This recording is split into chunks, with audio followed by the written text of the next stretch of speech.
Sa naging laban ng Gilas Pilipinas dito sa FIBA World Cup 2023, pansin-pansin na nagkaroon ng spotlight si Renz Abando hindi lamang sa mga Pinoy fans, hindi pati na din sa mga international media. Kahit medyo huli na, nagkaroon ng magandang minuto itong si Renz Abando para sa Gilas Pilipinas National Team, ay hindi ito naging dahilan para hindi natin makita kung ano nga ba talaga ang talento nito ni Renz Abando. Mga naganap na laban, maski ang commentator ay sinasabi na si Renz Abando daw ang isa sa pinaka-athletic dito sa Gilas Pilipinas. Maski nga mismo ang ilan sa mga naglaro sa NBA kagaya ni Carlik Jones ng South Sudan, nagkaroon ng magandang positive feedback dito para kay Renz Abando ayon sa naganap na report ng Spin.ph. Ayun mismo kay Carlik Jones, nagpamalas daw si Renz Abando ng magandang ball pressure para sa kanila. Huge shoutout nga daw para kay Renz Abando dahil naging magaling na defender ito. Ayun din sa NBA player na naglaro para sa China na si Kyle Anderson, pamalas daw si Renz ng positive attitude para sa Gilas Pilipinas. Ayun na din ang napakagandang depensa nito kontra sa kanila.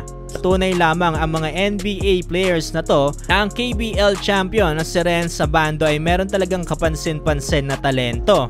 Bukod pa dyan, ayon na mismo sa website ng FIBA World Cup Player Statistics ay number 1 si Renz Abando dito nga sa guards na merong pinakamadaming blocks per game. Naunahan niya pa yung player ng USA na isang NBA player na si Tyrese Haliburton na naglalaro para sa Indiana Pacers. Ganito ka-focus si Renz laro kaya pati ang mga international media ay nagkakaroon na rin ng mga article patungkol sa kanya. Ayon sa Essentially Sports na nakabase sa USA ay nagkaroon sila ng article patungkol dito kay Renz. Ayon dito nagpamalas daw si Renz Abando or Air Abando ng isang napakagandang basketball skills para dito sa Gilas Pilipinas. Ayon din dito sa article, halos makikumpara siya kay Ja Morant tapos makita ang mesmerizing skills nito ni Renz Abando. Ito nga mismo ang House of Highlights na nakabase rin sa US, naispatan nga rin itong si Renz dahil ayon nga mismo sa kanila, bigyan nga daw ito ng NBA contract as soon as possible.